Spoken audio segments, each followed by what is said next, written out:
네, 대형주 중에 특징주로 카카오를 한번 보겠습니다. 오늘은 이제 전고점 돌파를 시도하고 있는 모습인데, 사실 이제 카카오라든지 네이버 같은 플랫폼 관련주들은 꽃놀이패라고 봐야 되겠죠. 그러니까 제가 전체적인 시황적으로는 지금 보고 있는 건 이렇습니다. 포스트 코로나. 그러니까 코로나19 이후를 대비하는 시장이기 때문에 그동안 코로나19 때문에 움직였던 수혜주, 예를 들면 간편결제, 원격의료, 혹은 이제 재택근무 이런 수혜주들은 조금 수급이 꺾일 가능성이 있다라고 보고, 반면에 그동안 이제 코로나19 관련해서 피해를 많이 봤던 업종도 있잖아요. 뭐 예를 들면 자동차, 뭐 철강, 정유, 화학 이런 업종군들의 저가 매수가 들어올 가능성이 있다. 이렇게 봐요. 근데 이런 것도 있습니다. 코로나19로 인해서 반사수혜를 받았지만 코로나19가 끝난다고 해서 딱히 악재도 아닌 섹터, 이런 섹터가 있거든요. 그게 이제 제가 볼 때는 카카오나 네이버와 같은 플랫폼 관련주인 것 같아요. 그래서 어떻게 보면은 이제 코로나 시대에도 그렇고 포스트 코로나, 코로나19가 지난 이후에도 성장할 수 있는 종목이 바로 이 카카오다. 이렇게 이제 볼 수 있을 것 같아요. 일단 카카오와 카카오 페이지 등의 이제 성과들이 좀 자세하게 나오는 모습들 나타나고 있는데요. 우선 플랫폼 관련주의 기본 수익은 광고입니다. 근데 카카오가 가지고 있는 광고 가장 최근에 주목받고 있는 건 톡비즈란 말이에요. 전에도 한번 설명을 드렸어요. 카카오톡 채팅 목록에 하는 광고. 카카오톡 채팅 목록에 하는 광고. 카카오톡 채팅 목록은 카카오톡 사용자가 하루에도 몇 번, 많게는 10번, 20번 이상까지도 확인하는 곳입니다. 거기다가 광고를 한다. 근데 카카오톡 이용자는 국내 4천만이 넘어요. 그 광고 효과는 엄청나겠죠. 광고 단가도 당연히 엄청 비싸죠. 이 톡비즈를 중심으로 한 성장이 계속해서 이어지고 있어요. 그러니까 광고 부분은 탄탄하다는 겁니다. 근데 중요한 것은 카카오가 본 사업 외에 다른 사업들, 예를 들면 카카오 페이지, 카카오뱅크, 카카오 택시 이런 부분에서도 어때요? 모두 다 견조한 성과를 내고 있다. 이게 중요한 거죠.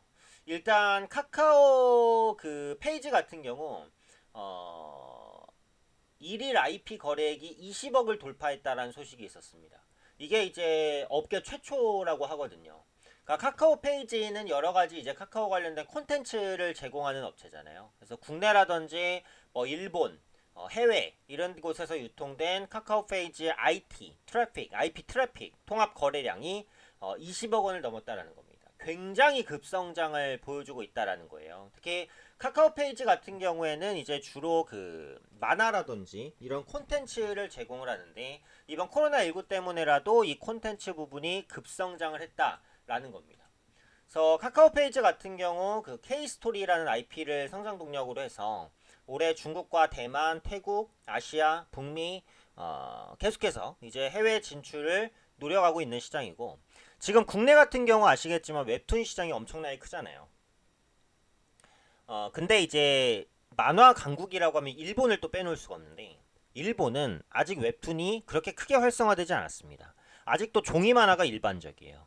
근데 최근 들어서 웹툰 시장이 계속 주목받고 있어요. 근데 글로벌 시장에서 웹툰을 주도하는 건 한국입니다. 그 말은 뭐냐면 앞으로 한국의 웹툰이 일본에 진출할 여지가 많다라는 거죠. 국내의 성장 한계는 해외로 극복할 수 있고, 그런 역할을 카카오 페이지가 제공할 수 있다는 겁니다. 두 번째 이제 카카오뱅크 1분기 순이익 185억 원으로 이자, 수수료 수익 모두 다 개선된 것으로 나타났어요. 카카오뱅크 같은 경우 이제 그 제휴 신용카드 발급도 진행을 하면서 그 신용카드 부분의 수수료 수익이 이익 개선에 직접적인 영향을 끼쳤습니다. 그래서 1분기 영업이익이 전년 동기 대비해서 무려 3배 정도 향상된 그런 모습을 보여주고 있다라는 거죠. 지금 카카오뱅크의 총자산이 23조가 넘어요. 엄청나게 커지고 있는 상황이고 순이자 마진도 1.5%로 크게 나쁘지 않습니다. 그래서 국내 은행들이 이제 오프라인 지점이라든지 이런 부분 때문에 그 인건비에 대한 부담을 많이 안고 있지만, 카카오뱅크 같은 경우에는 비용 절감을 통해서 지속적인 성장을 보여주고 있다. 이렇게 이제 볼 수 있을 것 같아요. 또 카카오 택시 같은 경우 어때요? 최근에는 코로나 때문에 이제 이동 인구가 줄어들면서 약간 주춤했지만 여전히 택시 이용량의 상당 부분을 카카오 택시가 이용하고 있다라는 겁니다. 그래서 앞으로도 이런 부분들을 좀 꾸준하게 추진해 나갈 것으로 보여지고 있고 앞으로 온라인과 오프라인 부분에서의 신사업도 기대가 돼요. 그래서 이런 부분들이 성장 기대감을 주는 것이고 제가 말씀드렸던 이런 부분들은 포스트 코로나 시대에도 위축될 분야가 아니라고 보여진다는 거죠. 그런 관점에서 꾸준하게 수급이 유입되는 것 같습니다. 오늘 일단 전고점 돌파인데 이게 전고점 돌파는 기술적으로 좋은 신호는 맞아요. 근데 이게 종가 부근에서 양봉으로 만들고 두 번째 거래량이 동반이 돼야 된다라는 거거든요.